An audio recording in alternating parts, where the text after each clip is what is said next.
go. I do believe we are live, so I'll say indeed and greeting to you, beloved and holy friends. Super nice having you here, as it always is.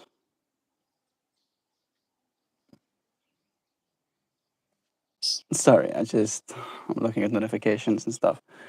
You can let me know how this looks. Sorry, I just Looks like a camera feed, I guess. Doesn't look as good as I want it to, but I think we will remedy that again tomorrow. I'm like so hot. There's again extreme humidity, and the sun has been shining a little bit, and it rained. And I'm gonna go and add some water to this scarf real quickly. I'm gonna give you some of this. I'll be back in a second. Whew. Here comes the loud water, as Joe said yesterday.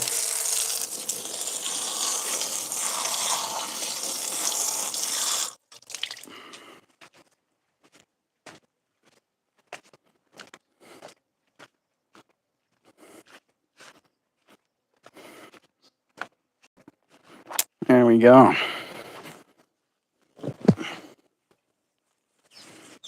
This thing is very soaked. It should be fine. Oh, how about this? How about this? Today's stream topic, maybe I can start there, is about change.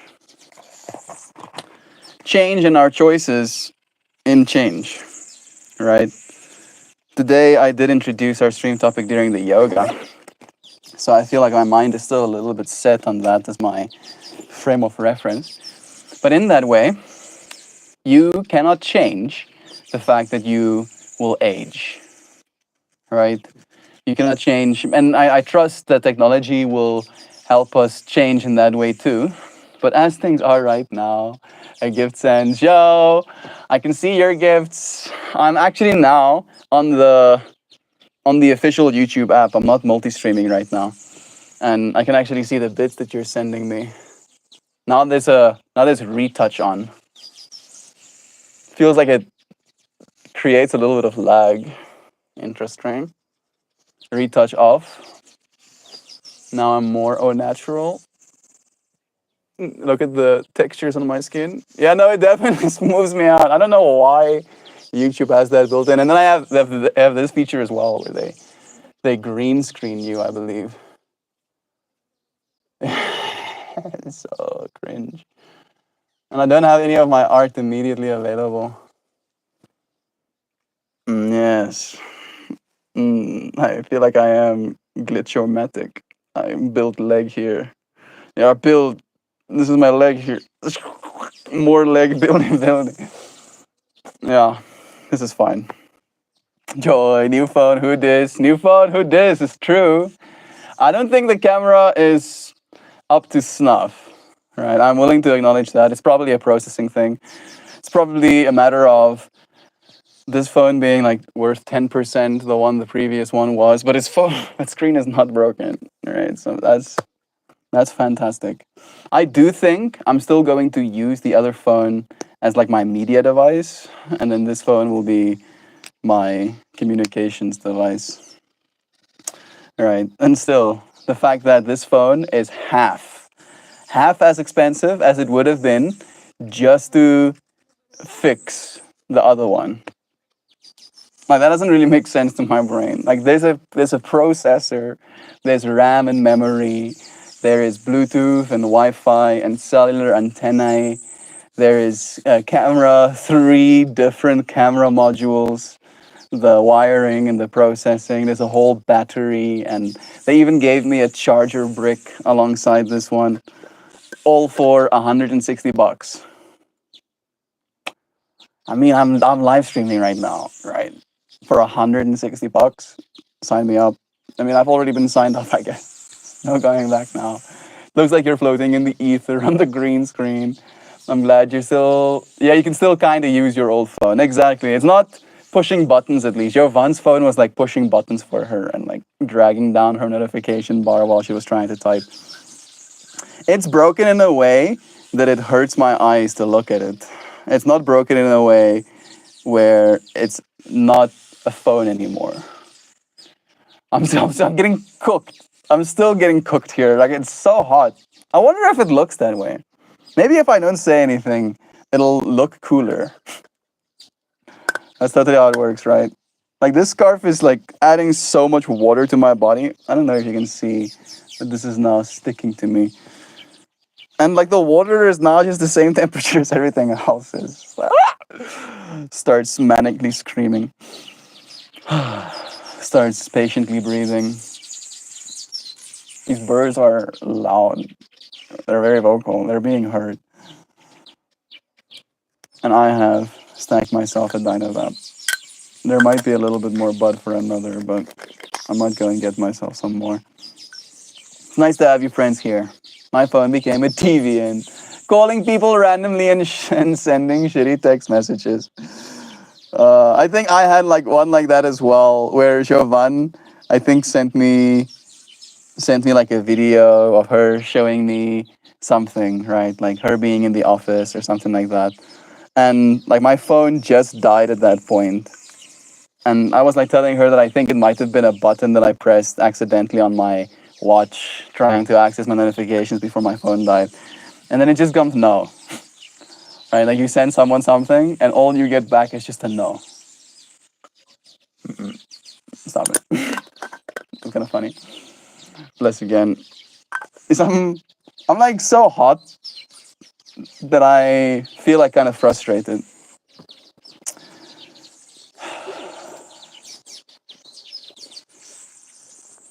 Those Burbies are really on it. My phone screen was installed badly because I didn't go to the Apple store. So I got what I got, and only half the screen works, and it does strange things on its own. Even though I know Joy, but I also know the rest of the story, where the guy was like, "Bring it back, I'll fix it for you. You know, you've already paid to have it fixed. I'll fix it for you without charging you any extra." I know the fact that he didn't fix your phone the right way the first time is enough reason to not want to trust him. But I do want you to still take it back to him. You know, if he breaks it again, then it's still broken. I don't think he's gonna break it more. It's gonna be broken extra, right? I want you to have a properly working phone too. It's so frustrating. I think that's the big thing, right? Like the level of frustration in not having a mobile device in this world these days that works the way it's supposed to. No, I don't trust him. He would make it worse. You know, maybe. How do you make something half broken worse? Only half the screen working. How do you make that worse? Make the whole screen not working? Then you just tell him to fix it still, you know? It's like, nah, it doesn't look very fixed to me, actually. Fix it extra. Fix it two. Make it fix again. Fix the sequel. I'm sorry. I am sorry. I would do it for you if I could, Joy. I would. I really would. But alas, I live in Africa. Dynavap hot.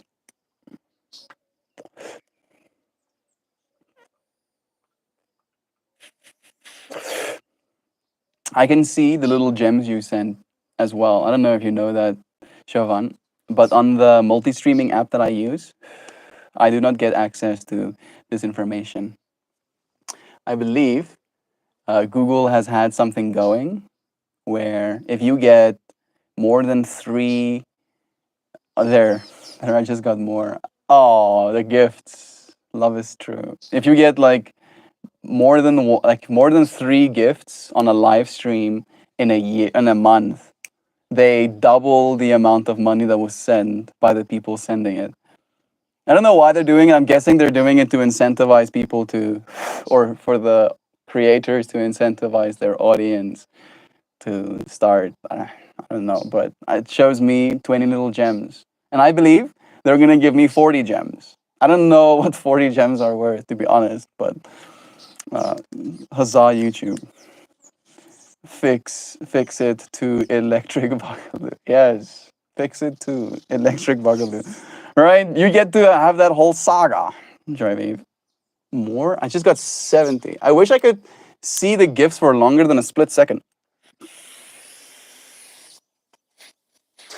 How do I check? Can I check here? Let's see if I open this one. Is it something the other friends can see? Is the other thing that I'm worried or not worried necessarily? Curious about, I guess is the right word. I think that is enough though. Like I can see the 70 gems. Bless you. Bless you eternally. Bless you bless you 2 times over.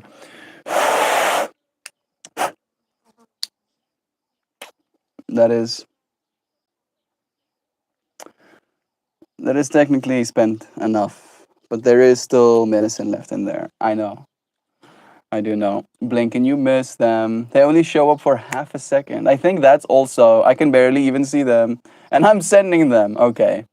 So I think they might need to be better when it comes to that.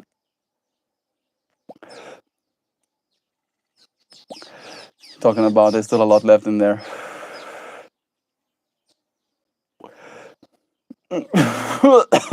Skip up. Skibbity squibbity. Yeah. I think that definitely is a little bit of a deterrent. But I'm guessing they also expect people to send like a lot of them. I think maybe that's in part why. Right? They want people to send thousands of dollars worth in a single stream. And then maybe if it was on the screen for more than a half a second, it would be too much. Who knows? ARPAN Awards were so fun. I missed those. Yeah, ARPAN Awards gave you like a little thingy somewhere here, right? That you could then be like, oh look, awards. Maybe it is like that for you friends as well. I don't think opening the streams from my stream window gives me the stream window that you friends have. A long way of saying I think there is a different user interface depending on how you find the streams. For instance, the people that find the streams organically, that kind of like stumble upon the streams, they usually find them on the user interface. Yeah, those were awesomely fun. They were fun. You could also see them on the screen.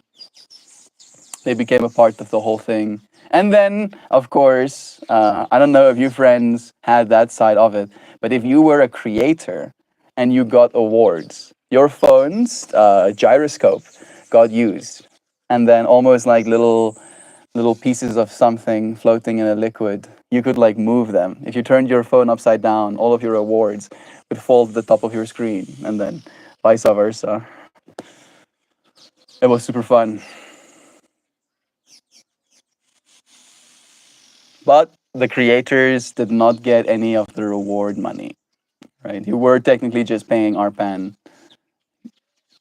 or paying Reddit directly.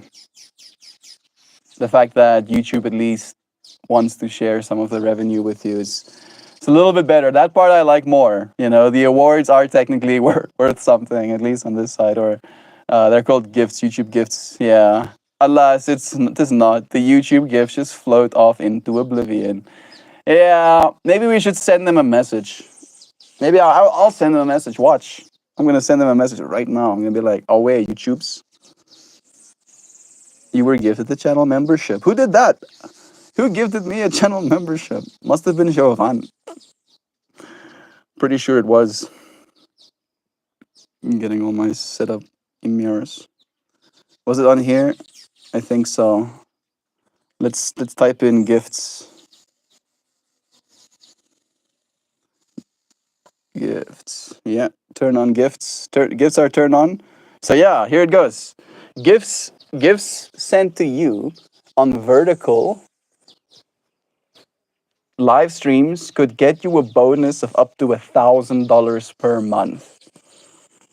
You've turned on gifts in YouTube Studio. Wondering what comes next? Once viewers purchase jewels, They can start sending gifts during your vertical live streams to show appreciation and engagement with your content in real time. You could earn up to $1,000 per month. To qualify, each month you must receive at least one gift on 3 or more vertical live streams. This bonus runs until the end of February 2025. Howdy, Yoga Crew. LA, enjoy and gel. It is the Yoga Crew, pretty much. Bless. Merster, Merkabastic. Bro, it's been so nice having you here for these. Thank you for finding yourself here with us again. When will you be paid? Payments will be made during the monthly payment cycle, along with your other YouTube earnings, as long as you meet YouTube's revenue threshold payments. Yeah, so that's basically the same. This is this a no reply email? By clicking a link, email service to update, help center email options. They're not making it easy for me to reply to them. Okay, this is not it. This is not it, but we're gonna let Google know right now.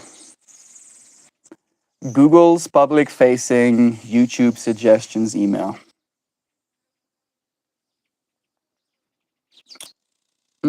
Support google.com/YouTube. Get in touch with the YouTube creators support team. Yes, please. Fixing content ID, no. Improving, no. I just want you to give me an email. Surely it doesn't have to be that hard. This includes creators monetizing. You get access to our creator support team. I do? Oh, wow. Now, can you give me access? Let me go into my YouTube account. Maybe I go here. Send feedback. Yeah. Allow Google Play services to access all device logs. That seems a little bit excessive, don't you think? How about you don't? Access all my device logs. We may email for more information or updates. Fine. You need my system logs. This is the wrong email address as well. This is the one. Yeah. Good day to anybody who is listening.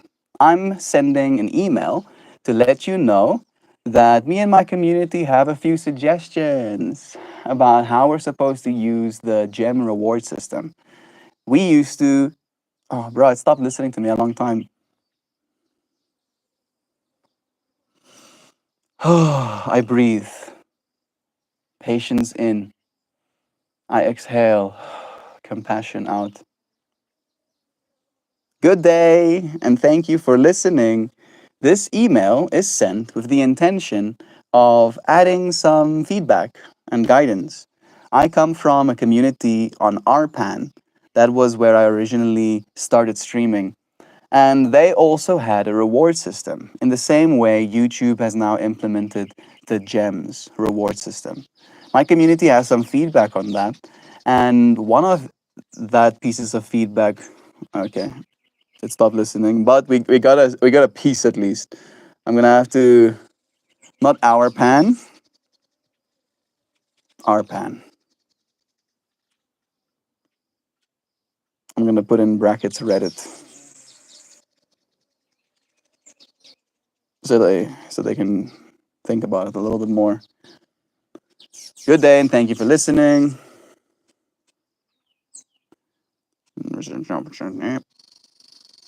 This email is sent with the intention of adding some feedback and guidance. I come from a community, built on Arpan that was... I don't have to add that stuff. That had a reward system. In the same way, Google has now implemented the GEMS reward system. My community has complained that when they send gifts using GEMS, the gifts disappear into the ether pretty much instantaneously after popping up on the screen for only maybe half a second. Adding a little tab on the YouTube interface that allows people to click and see which rewards have been given, and maybe even adding some names next to the rewards given, almost like a history that continues to show who has donated any gifts. Alongside that, also making it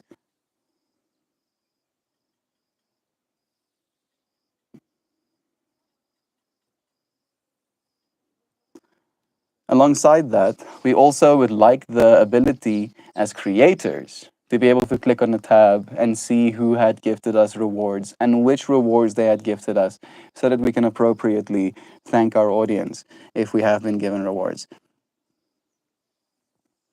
I'm probably not the first one, but I am now another one. Feedback submitted.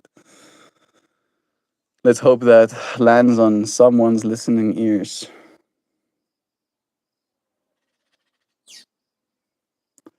All right. Back open again. Bless you. Good day to you. I was sending highs with some love-ins, but it's nice talking to you directly, Jules. Bless you. Mishra, hi to you too, friend. It's nice having you here. Come on, you leveled up. Let us view your everything. Suddenly I feel insecure, bro. I want to hear what you mean. Did I level up? I haven't aged again recently.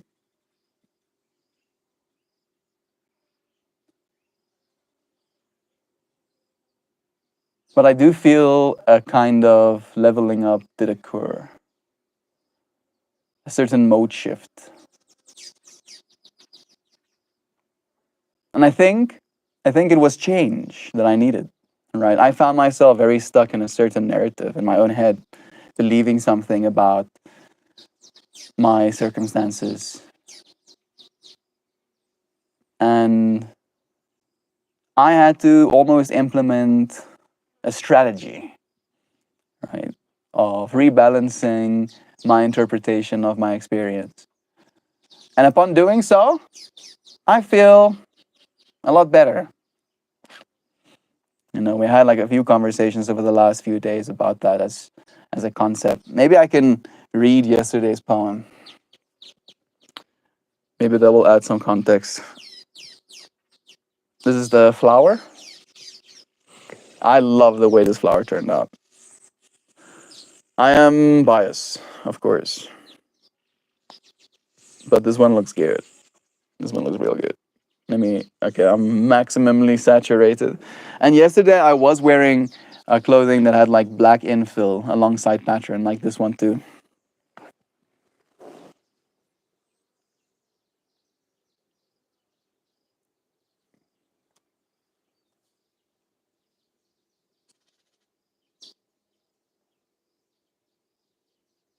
It sounded like you had to accept some kind of terms. Uh,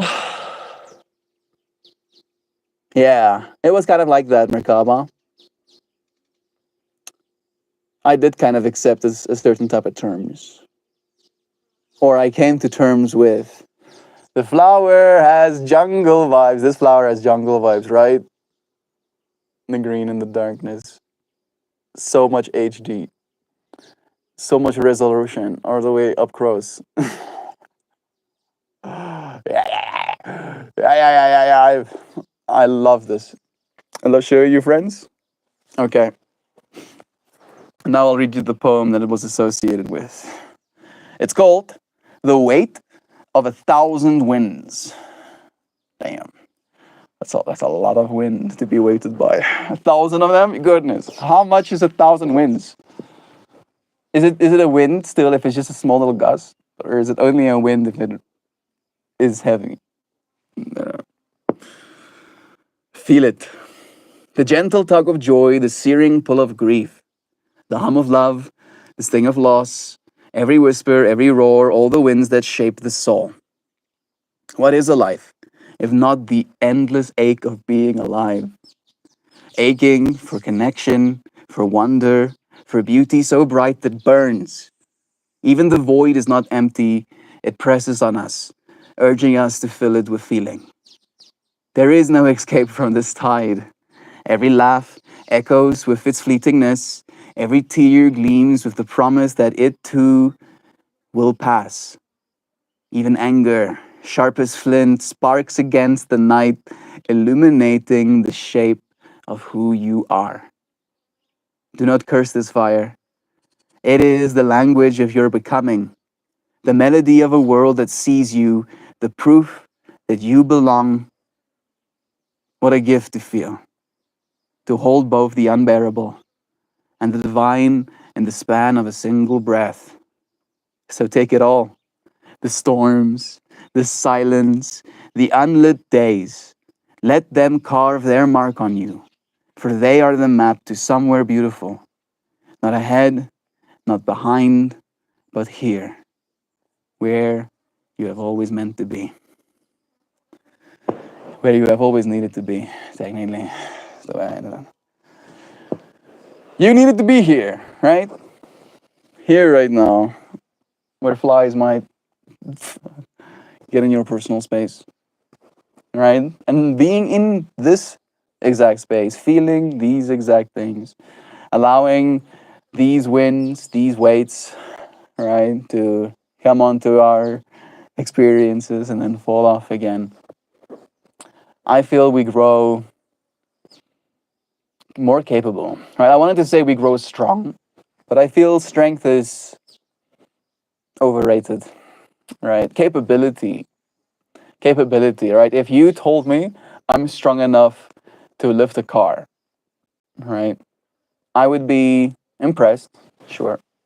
I'd ask you to show me. And if you showed me, I would be like, oh, wow, you can lift a car, right? But that's almost where it would end.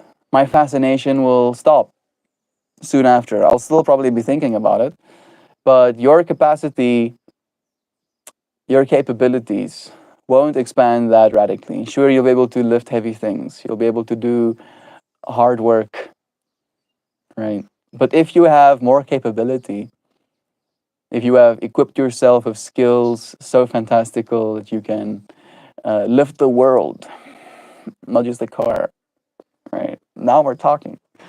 Hi there, everyone. Changes are choices. Choices make changes. With every change, there will be a choice, and with every choice, change will come as well. I don't think it is escapable.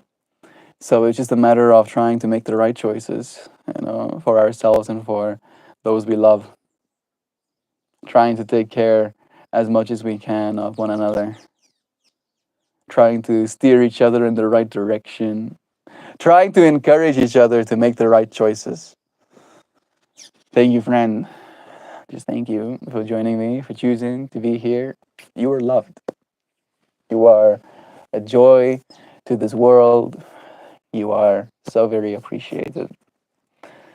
You will make a difference simply by existing.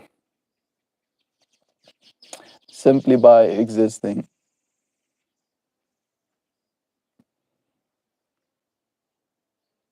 Thinking about the fact that there are billions of us existing simultaneously.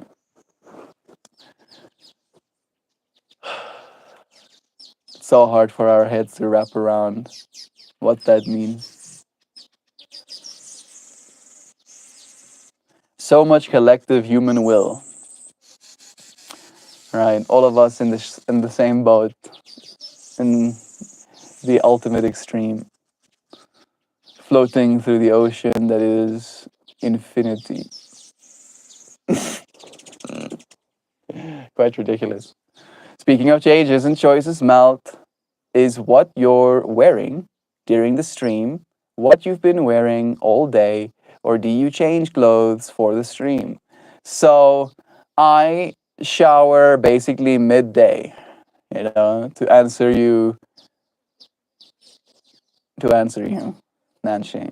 So I will get dressed in like sleeping clothing when I want to go to sleep. and then I'll stay in my sleeping clothing until I need to dress professionally. I need to dress publicly, let's say. All right. And that's basically my cycle where I'll shower at 3 p.m. in the day, essentially. And then I trust, that I haven't gotten dirty enough to dirty my bedding at least. And if my feet are dirty, I'll wash them as well.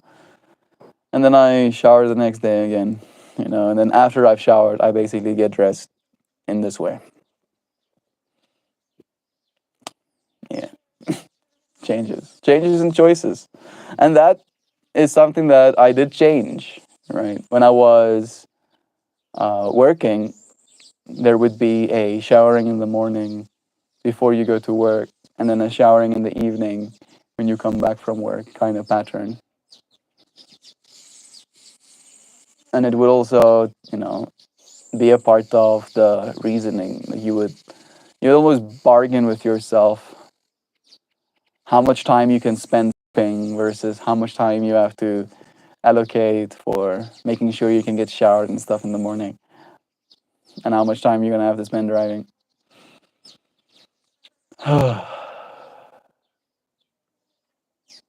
Still something that stresses me out, right? Like I do like following a certain pattern, making certain choices over and over again.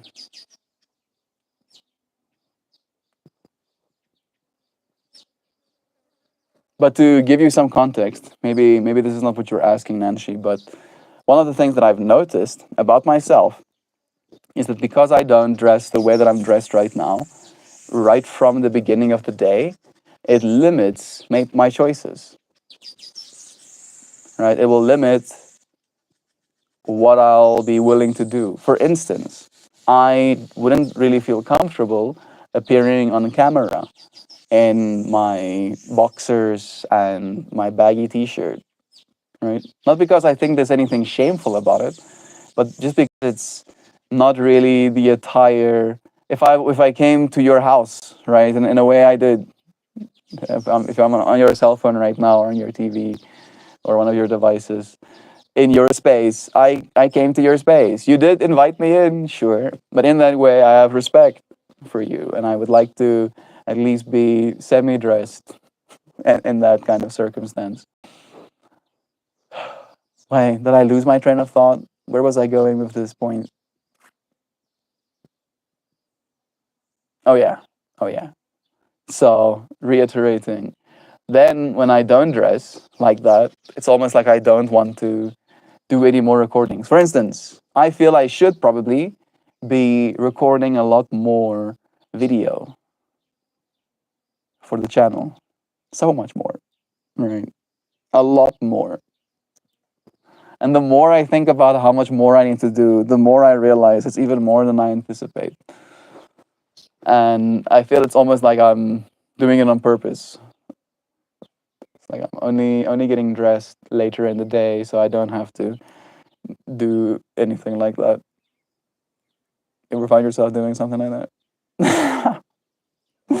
Choices and change, right? As soon as I get changed, I am presented with new choices. Boom. Boom. Point made. Thank you. I'm going to stack my Dynavap again. These Burbies. It's interesting to me how our interpretation differs depending on our circumstances. Usually listen to these Burbies, it's only met with fascination. But now it's also met with consideration. Like, is it as loud to you, friend, as it is to me? No. On the audio levels, at least, it doesn't seem as loud. My voice should be the main focus. I change clothes 3 or 4 times a day. I don't have enough clothes to change 3 or 4 times a day, right? I could change 3 or 4 times a day, but then I would have to do washing every 2 days, which sounds exhausting. Is that also the case? I know, and I'm like speaking out of correction, and do correct me if I'm wrong. Uh, you are a wise man, Melt. Mishra, my wisdom tells me to let you know that all of the wisdom you see in me is but a reflection of the wisdom you have in you as well. Right? And I do believe that. I do believe that. I do consider myself wise. Right? But I don't know if considering myself wise in this moment helps. Right? What does help is the acknowledgement of the fact that all of the wisdom you see in me exists within you too. Right? Otherwise, you wouldn't consider me wise. Joy Vive, total clothes change or one or two items? Yeah. Also, important question. Some of those burps sound like drinking through a straw with a hole in it. That grrr type of sound. Yeah. It's one of those burps whistles with water in it. They're called finches. Those are finches. And they do sound very vocal. Like they use different tones and different sounds, and they will say things like that thing that they just said, that that one they say a lot.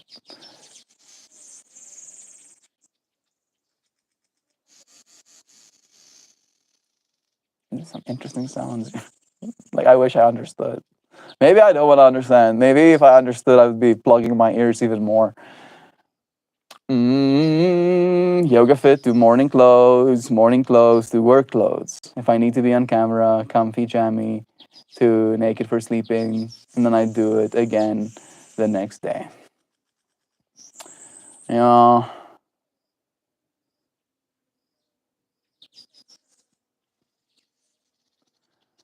I feel it can be good for you in that way to change clothing as well.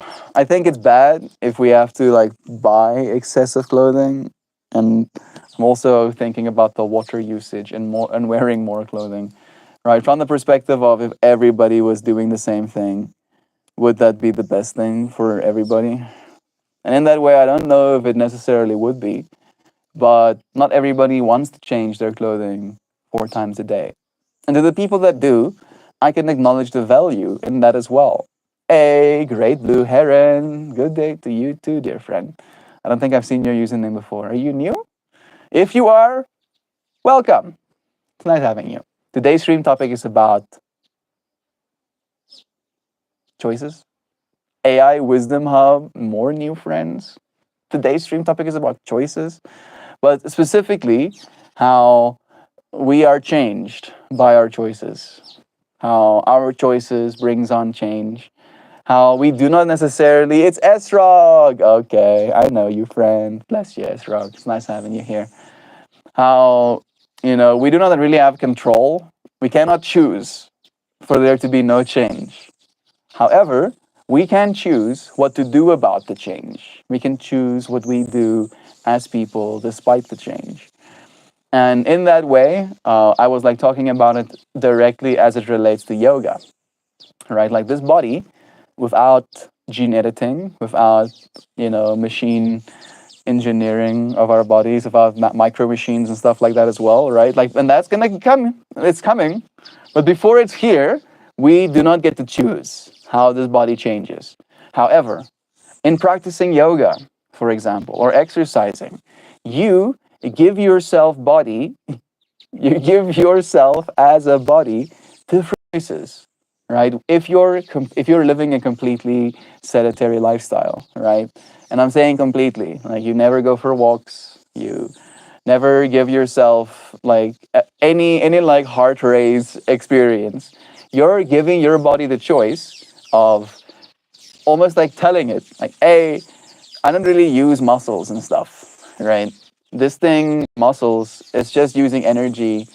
We can get rid of it, right? That's the choice. It doesn't always happen. And some people's bodies will opt out of destroying muscle more than other people. That's why some people can get away with it longer living a sedentary lifestyle than others, right? In those old genes, like differences. However, In complete sedentary lifestyles, you just give your body the choice of destroying muscles, of kind of like down regulating the amount of energy that there is, of telling your body that it's okay, to not be okay, almost. And in that way, right, you don't really get to choose what your body chooses on a biological level, but you can choose what you do. And then in choosing what you do, something that you do have control over, you give your body better choices. You give it the choice of, building muscle, and you give that muscle the choice of drawing energy, and you give that energy basically the choice of being used well or being used poorly, right? Being stored or being burned. Like the cascading effects. I'm so proud of you, friends. Like you have shown me so much of that as well, right? Like I've believed this about myself and about my own journey, but as we show up to one another and for one another, we can see this truth just becoming more and more clear in all of us. My clothing affects my mental state, puts me in mental modes, and I need to be for the task at hand. I feel that. I feel that about the way I'm dressed right now as well.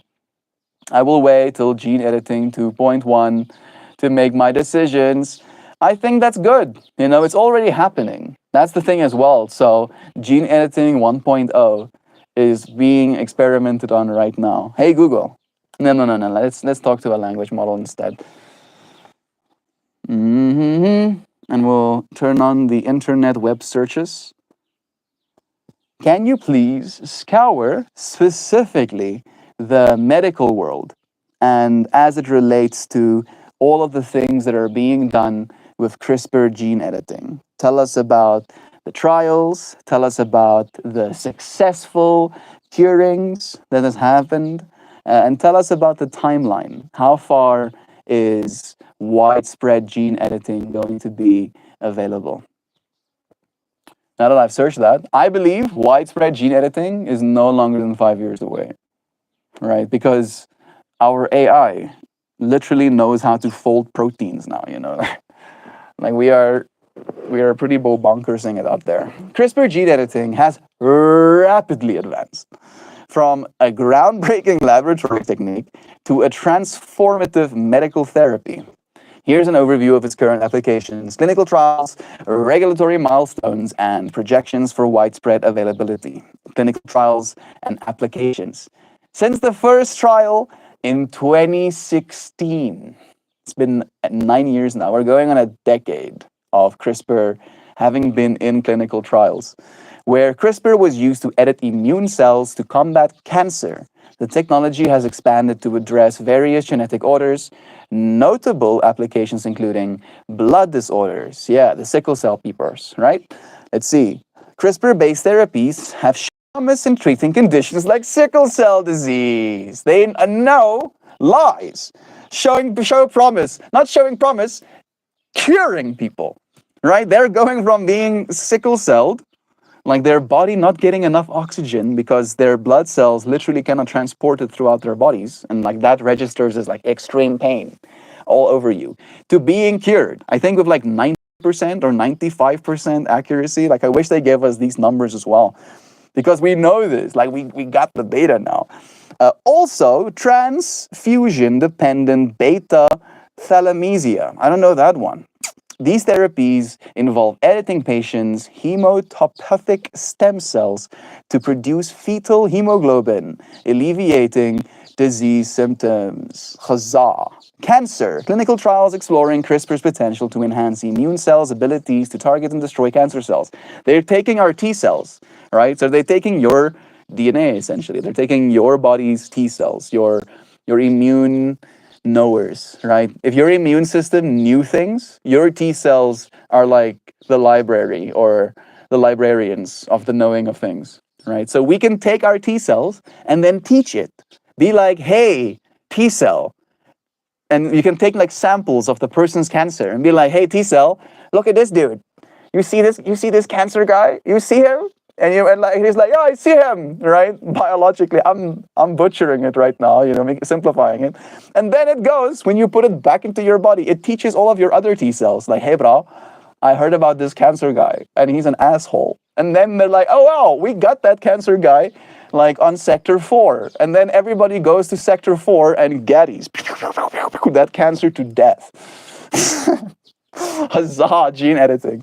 More rare genetic disorders. That's the big one, because there are people, a lot of people on Earth that have rare genetic disorders, like diseases that is not mainstream, right? The fact that diseases have to be mainstream to be cured, because there has to be a financial incentive for people to do the research for, so people are just left untreated. Like they're like the medical system just shrugs at them, like, oh, got rare genetic diseases. At least it was, and now this is changing as well.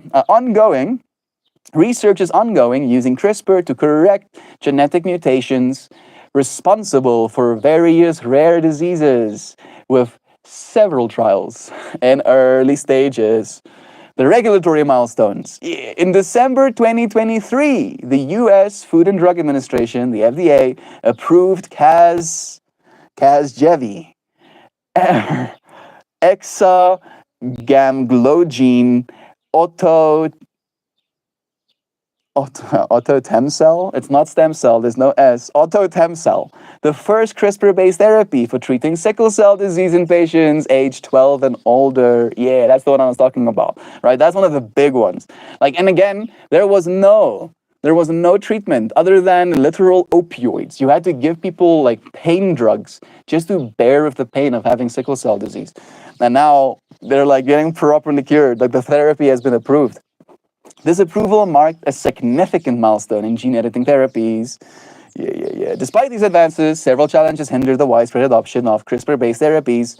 Manufacturing complexities. Again, there is no, okay, fine. I was going to get a little bit ridiculous, but I believe the manufacturing complexity is going to be simplified down to a container box. All right, a little container box, and you can put thousands of those container boxes on ships, and you can put those thousands of container boxes on land all over the planet, and you will walk in there, and it will draw some blood, and it will run that blood through a machine, and there will be a language model attached to that thing. The top of it can be solar panel, and one of it can be a dish for some sort of satellite-based internet, and it will have access to super intelligent AI that can then take that data and then sequence your DNA, sequence the exact medicine you need, and then run it through that lab and give you your medicine in that box, right? Like you can make it like an ATM machine. You can make it like a vending machine. You stand outside of the box. You can't get into the box, but you stand outside of the box, it draws some blood. Maybe you give it some hair. Who knows? Who knows? But I don't think this is far away.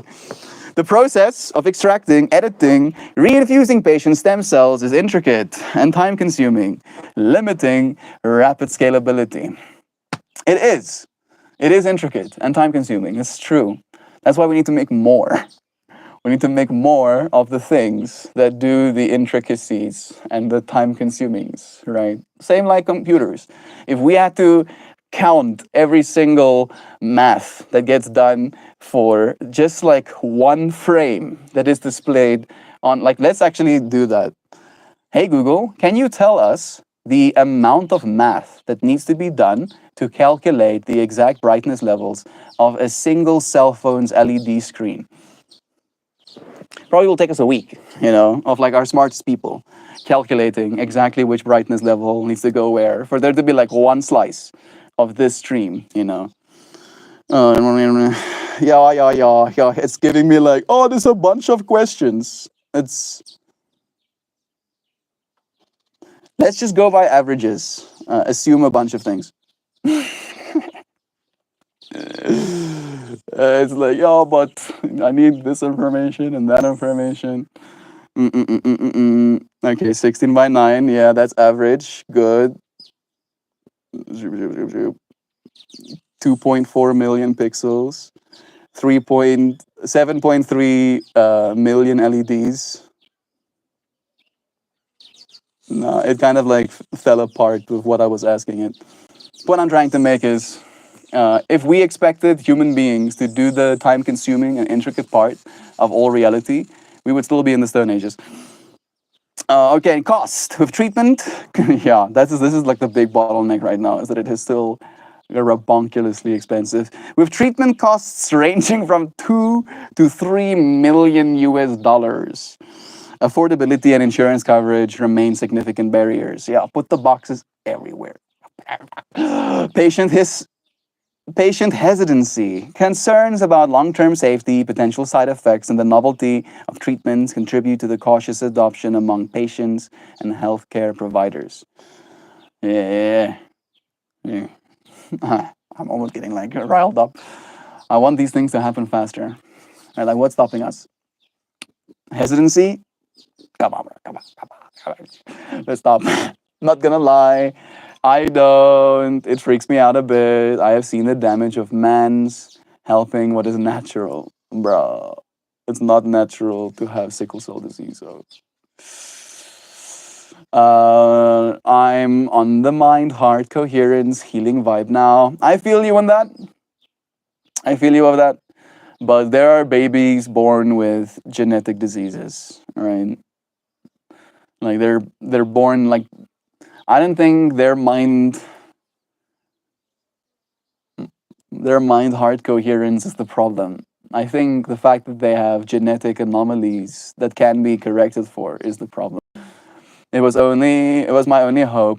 I'm sure, I'm happy it exists. Dear friend, the way I see it is that there's gonna be room for all of us on planet Earth. There's a lot of space on the earth, like a lot of it. More than we can fathom properly. All right. So if you do not want to be a part of that change, that's your choice. All right. I feel like that is something that is at least of value as well. Mm. I believe that with the way our technology is advancing, these technologies will be packaged. The previous, like, let me actually go back a little bit before I derail the conversation and start from here again.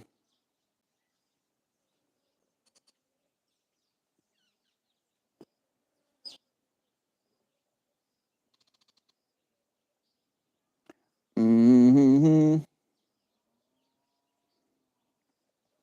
I believe within the next few years, maybe it will take 5 years, maybe a decade. I don't think it will take more than a decade. We will perfect this technology, especially with the help of our super intelligent machines that are coming online right now, to almost turn this CRISPR gene editing tech into something as accessible as a vending machine, where you will go to this vending machine, it will draw some blood, it will connect to the smartest supercomputers in the world through satellite-based internet or whatever, be powered by a bunch of solar panels, be built into a shipping container. It can be shipped anywhere in the world. And then it will be able to spit out for you the exact medicine that it is you need. There will maybe be some sort of resource that you have to add to that thing, and maybe it'll be hard to get that resource to it. But ideally, you would be able to synthesize whatever resource you need locally as well, because our materials are technically widespread and abundant everywhere. Give us a few steps that need to be taken, right? Like what is the progression gonna look like? What is the short term, medium term, and long term? Well, how big is the tech right now to sequence DNA and to potentially make gene edited based medicines? Poor ChatGPT is like, bro, you're asking me too much. Let's see what it says. Mm, I don't know if it's thinking. Your vision of a portable, autonomous CRISPR gene editing system is ambitious and aligns with the trajectory of current technological advancements. Of course it does. Why wouldn't it align? Alignment is what we need more of. To assess its feasibility, let's explore the current state of and future prospects of DNA sequencing and gene editing technologies, along with the steps required for such a system. First, DNA sequencing. Size and accessibility. Recent developments have led to the creation of compact benchtop. I've seen those. But they are very expensive. Yeah, 50 grand. Yeah, 50 grand. 50 grand is not that bad, right? For literal gene sequencers, a desktop gene sequencing device. For instance, this MySequence, MI-sequence, Illumina's MySequence I100 is priced at 50 grand, and it offers rapid sequencing results in just 4 hours. I mean, still, you can go to the vending machine, you enter your information, right? Your genetic information, and then you go away, right? It connects to your phone as well, and then it lets you know, or it even like drone delivers your medicine directly to your door. Yeah. More. Give me more challenges.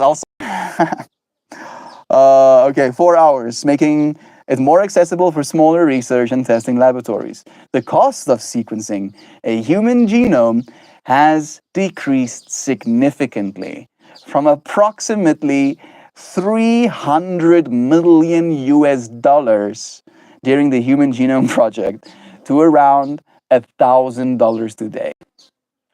300 million US dollars is what it costs when we first set out to sequence the human genome.